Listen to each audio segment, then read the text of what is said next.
नमस्कार दोस्तों, स्वागत है आपका मेरे चैनल पर।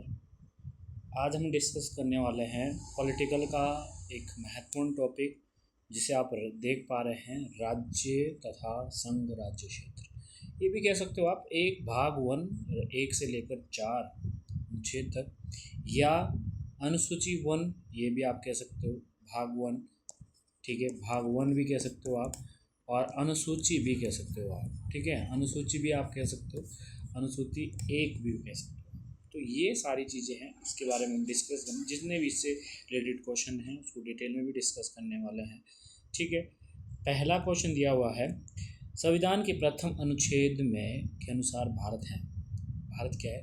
राज्यों का संघ, राज्यों का संकुल, या राज्यों का परिसंघ, या राज्यों का संघ। तो क्या है ये? राज्यों का संघ। डिटेल में डिस्कस करते हैं। इसमें दिया है कि भाग 1 के अंतर्गत अनुच्छेद 1 से 4, जो मैंने बताया अभी, कि इसमें वर्णन किया गया है राज्य और क्षेत्र का, और इसमें जो वर्णन किया गया है वो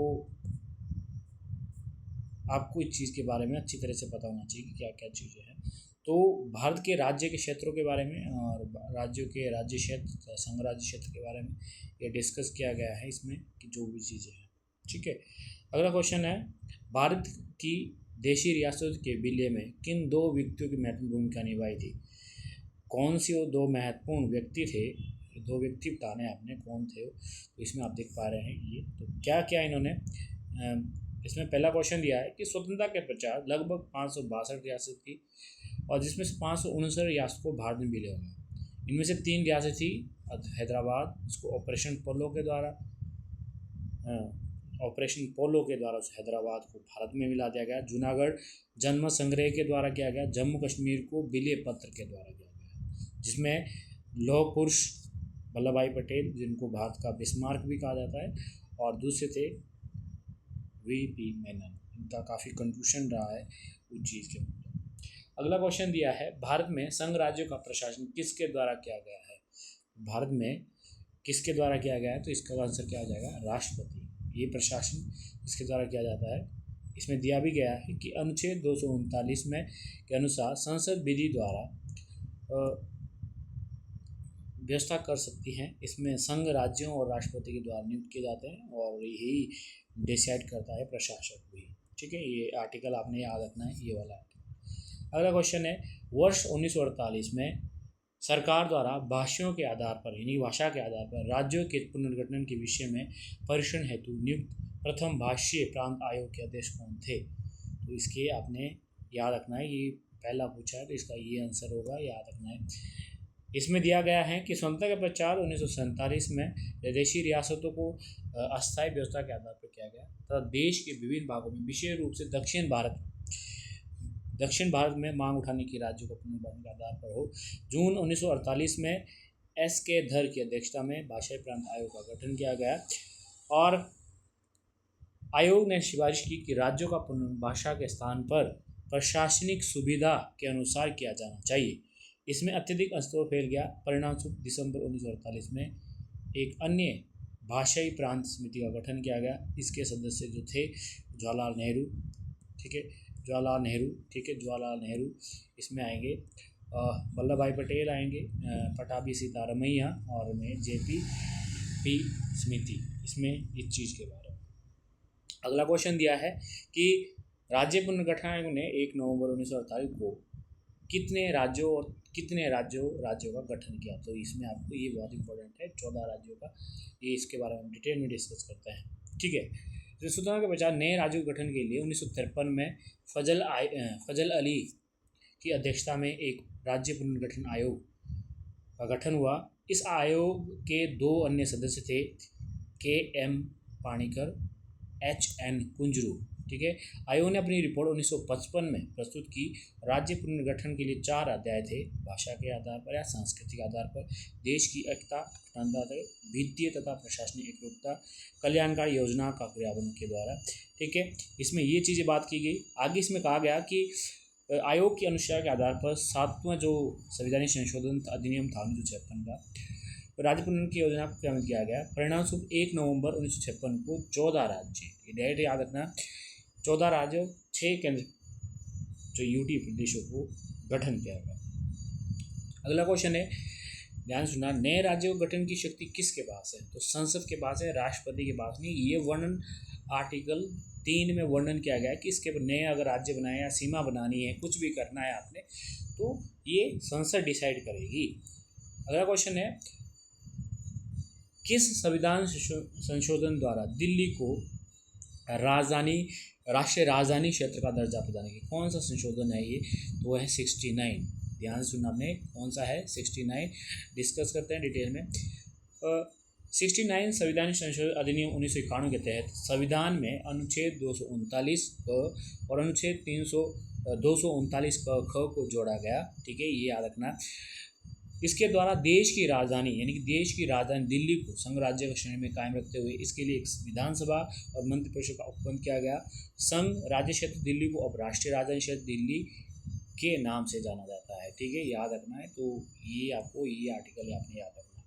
ठीक है, अगला क्वेश्चन दिया है, छत्तीसगढ़ राज्य की स्थापना की। बहुत इंपॉर्टेंट है, ये क्वेश्चन पूछे जाते हैं। छत्तीसगढ़, तो ये आपको जैसे कि उत्तराखंड, छत्तीसगढ़, झारखंड, ये आपको पता नहीं। तो 1 नवंबर 2000 को ये चीज़ें की गई हैं। तो नीचे भी दिया गया है कि ये मध्य प्रदेश से अलग हुआ है। ठीक है, ये मध्य प्रदेश से अलग हुआ है राज्य।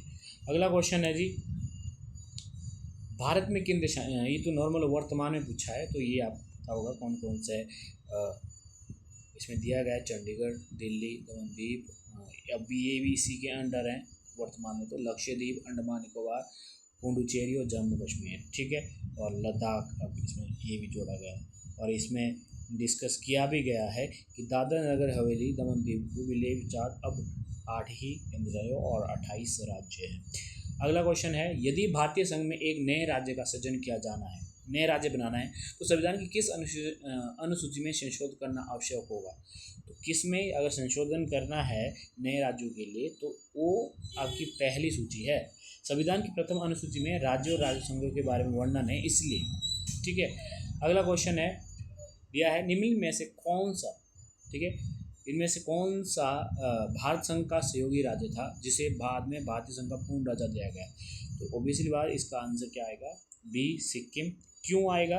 वो इसलिए कि वर्ष 1997 में भारत सिक्किम को संरक्षित राज्य का दर्जा दिया गया और सिक्किम के विदेशी और राजनीतिक और संचार संबंधी विषय भारत सरकार को सौंप दिए।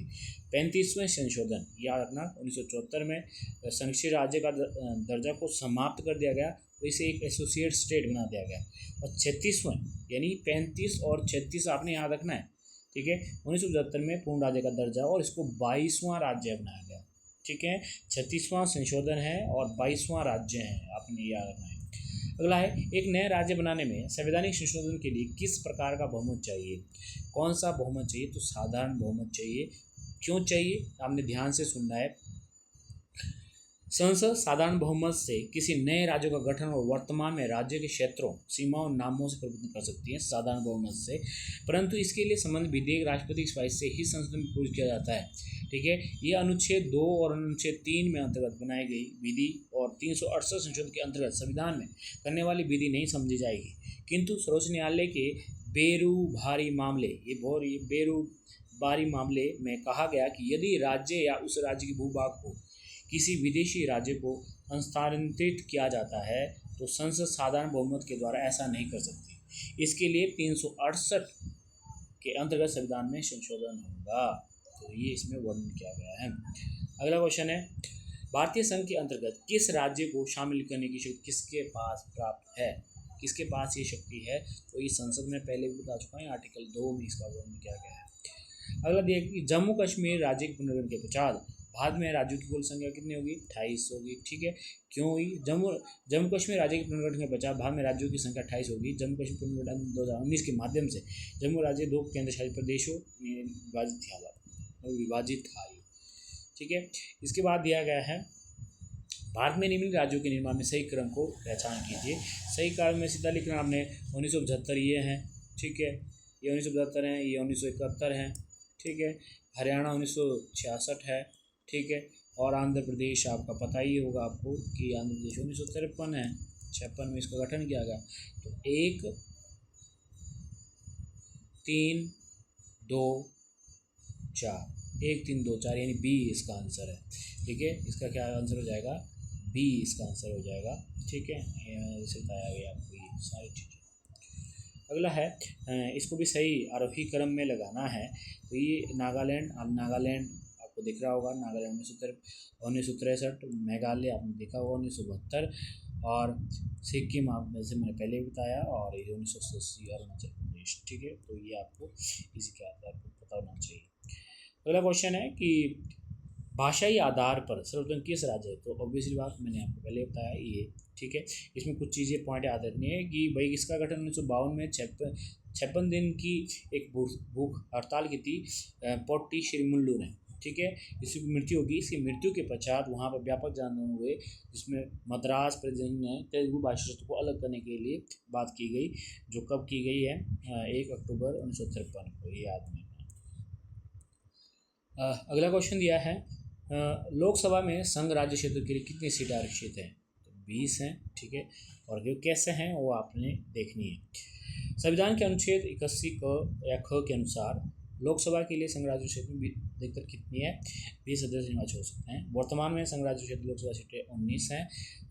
दिल्ली में 7 हैं, अंडमान निकोबार 1 में, चंडीगढ़ में 1 है, दादर नगर हवेली में 2 है, लक्षद्वीप में 1 है, पुडुचेरी में 1 है, जम्मू कश्मीर में 5 है, लद्दाख में 1 है। ठीक है, और अगर देखा जाए राज्य 8 जो आपकी राज्यसभा की हैं, सात में तीन आपको यहाँ दिख रही होगी, पुडुचेरी में दिख रही होगी, और जम्मू कश्मीर में दिख रही होगी। ठीक है, तो ये आपका टॉपिक था आज का। और टॉपिक था कि जो आर्टिकल हैं आपके चीज़ पॉलिटिकल के बारे में एक सीरीज चला रहे हैं, तो उस चीज़ के बारे में आपको सारा पता होना चाहिए कि क्या क्या चीज़ें इसमें, क्या क्या कौन कौन से गठन किया गया, नहीं किया गया। ठीक है, तो ये आपके लिए बहुत इंपॉर्टेंट है, हर एग्ज़ाम के लिए ये रोज़ आपके लिए वीडियो आएगी, इसलिए तब तक के लिए धन्यवाद।